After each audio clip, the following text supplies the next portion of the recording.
Social media एक ऐसी जगह जहां रोज कुछ ना कुछ ऐसा होता है जो हमें हैरान कर देता है। आज हम राजस्थान की एक ऐसी ही कहानी की पड़ताल करेंगे जो इंटरनेट पर आग की तरह फैल गई है। कहानी है एक 10 साल के बच्चे की और उसके बारे में एक ऐसा दावा किया जा रहा है जिस पर यकीन करना मुश्किल है।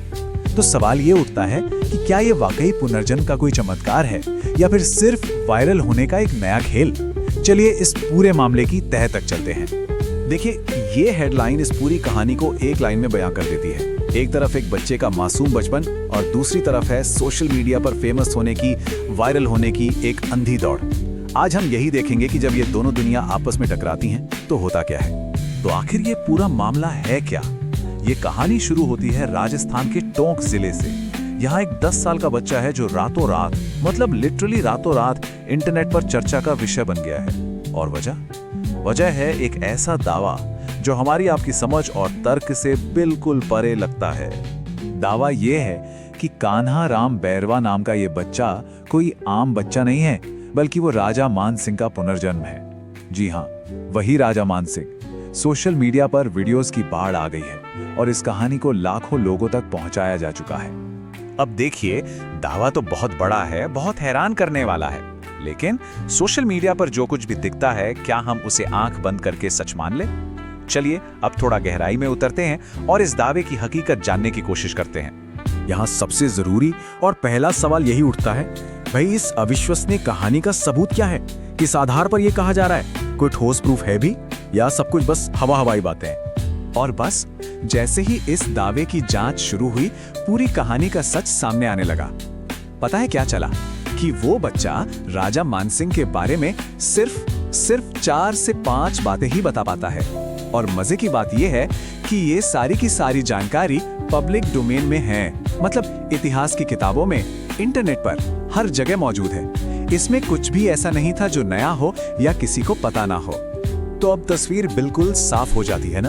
एक तरफ दावा है कि बच्चे को अपना पिछला जन्म, एक राजा की पूरी जिंदगी याद है, और दूसरी तरफ हकीकत यह है कि बच्चा सिर्फ वही रटी रटाई बातें दोहरा रहा है जो उसे आसानी से सिखाई जा सकती हैं। यहाँ किसी चमत्कार का तो कोई सबूत दूर दूर तक नहीं मिलता।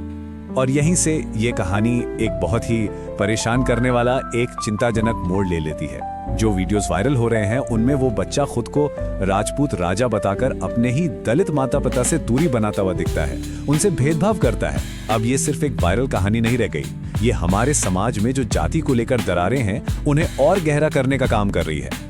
और विडंबना देखिए, आज ये जो समाज को बांटने वाला नैरेटिव बनाया जा रहा है वो ऐतिहासिक रूप से भी बिल्कुल गलत है। इतिहास तो ये बताता है कि राजा मानसिंह के शासनकाल में समाज के सभी वर्ग एक साथ मिलकर काम करते थे। यानी ये कहानी न सिर्फ हमारे आज के समाज के लिए खतरनाक है, बल्कि इतिहास के साथ भी एक तरह का धोखा है। तो अगर ये पुनर्जन्म की कहानी नहीं है तो फिर सवाल उठता है कि इसे इतना क्यों फैलाया जा रहा है? इसके पीछे की असली वजह क्या हो सकती है? इस पूरे खेल के पीछे जो एक बड़ी ताकत काम कर रही है उसे हम कहते हैं वायरल इकोनॉमी। ये एक ऐसा सिस्टम है, एक ऐसा बाजार है जहां सच्चाई की कोई कीमत नहीं है, बल्कि सनसनी बिकती है। मकसद सिर्फ और सिर्फ एक है, कैसे भी करके ज्यादा से ज्यादा लाइक्स, व्यूज और फॉलोअर्स बटोरे जाएं, भले इसके लिए सच को कितना भी तोड़ना मरोड़ना क्यों ना पड़े। और इसका ना एक पूरा सेट फॉर्मूला है, एक बिजनेस स्ट्रैटेजी है। स्टेप 1, कहानी का चेहरा एक मासूम बच्चे को बनाओ ताकि लोगों का इमोशनल कनेक्शन बने। स्टेप 2, उससे कुछ सनसनीखेज, चौंकाने वाली बातें रटवाओ। स्टेप 3, उसे बार बार कैमरे के सामने लाओ, और नतीजा व्यूज, लाइक्स और फॉलोअर्स की बारिश। ये सच का नहीं बल्कि भावनाओं का बिजनेस है। लेकिन ये सिर्फ एक बच्चे या एक परिवार की कहानी नहीं है। इस तरह के जो वायरल ट्रेंड्स होते हैं उनका हमारे समाज पर बहुत गहरा और ज्यादातर बहुत नेगेटिव असर पड़ता है।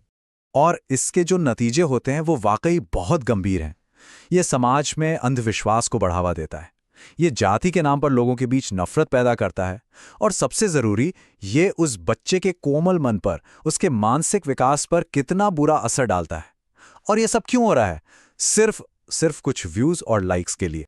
और यही इस पूरी कहानी का सबसे बड़ा सबक है, सबसे बड़ी सीख है। सोशल मीडिया पर दिखने वाली हर कहानी को सच मान लेना और उसे बिना सोचे समझे आगे बढ़ा देना, ये सिर्फ एक छोटी सी गलती नहीं, बल्कि एक बहुत ही खतरनाक चलन है। तो अंत में हम सब एक बहुत ही बुनियादी सवाल पर आकर खड़े हो जाते हैं। ये जो शोहरत है, ये जो प्रसिद्धि है, ये किस कीमत पर मिल रही है? तो कुल मिलाकर ये पूरी कहानी एक सीधे से सवाल पर आकर टिक जाती है। एक तरफ है वायरल होने की अंधी दौड़ और दूसरी तरफ है एक बच्चे का बचपन और उसकी भलाई। हमें इन दोनों में से चुनना क्या है? और हम आज इसी सवाल के साथ आपको छोड़कर जा रहे हैं। क्या सोशल मीडिया की पॉपुलैरिटी के लिए, चंद लाइक्स और शेयर्स के लिए किसी बच्चे के बचपन को दांव पर लगाना सही है? इस वायरल होती दुनिया में एक समाज के तौर पर हम सबकी क्या जिम्मेदारी बनती है, इस पर सोचना बहुत जरूरी है।